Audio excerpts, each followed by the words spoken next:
Friends, మీకు ఈ video నచ్చితే లైక్ చేయండి, సబ్స్క్రైబ్ చేయండి. రాజశ్రీ జాను వివేక్ హాల్లో నిల్చొని మాట్లాడుకుంటూ ఉంటారు. అక్క, బావగారిని మనిషి గుడికి తీసుకువెళ్తుందక్క అని జాను టెన్షన్ పడుతూ చెప్తే దాంతో ఆలోచనలు పడిపోతూ ఉంటుంది. అసలు మనీష బావని గుడికి తీసుకువెళ్ళటం ఏంటి, నాకెందుకో చాలా డౌట్ వస్తుంది అని జాను అంటుంది. మనీష మనశ్శాంతి కోసం అన్నయ్యని గుడికి తీసుకువెళ్ళినట్టు లేదు, ఏదో కుట్ర చేయడానికి తీసుకువెళ్ళినట్టు ఉంది అని వివేక్ అంటాడు. అంటే మనిషి కుట్ర చేస్తుంది అంటే బావగారిని పెళ్లి చేసుకోవడానికి గుడికి తీసుకువెళ్తుందా అని జాను అంటుంది. దాంతో లక్ష్మి కంగారు పడిపోతూ ఆలోచిస్తూ ఉంటుంది.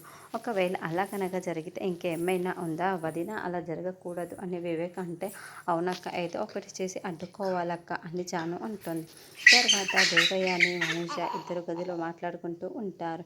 ఇప్పుడు మిత్రుని గుడికి తీసుకువెళ్ళి ఏం చేస్తావు, మనిషిని ప్లాన్ ఏంటి అని దేవయ్యని అడగటంతో, మిత్రుని పెళ్లి చేసుకోవడానికి తీసుకొని వెళ్తున్నాను ఆంటీ అని మనీష చాలా సంతోషంగా చెబుతూ ఉంటుంది.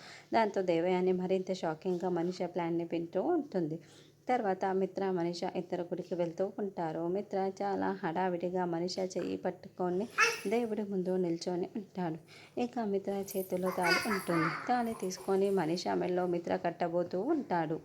ఎస్, నేను అనుకున్న ప్లాన్ సక్సెస్ అయిపోయింది. ఇప్పుడు మిత్ర నా మెడలో తాళి కట్టేస్తున్నాడు అని మనీష చాలా చాలా సంతోషపడుతూ ఉంటుంది.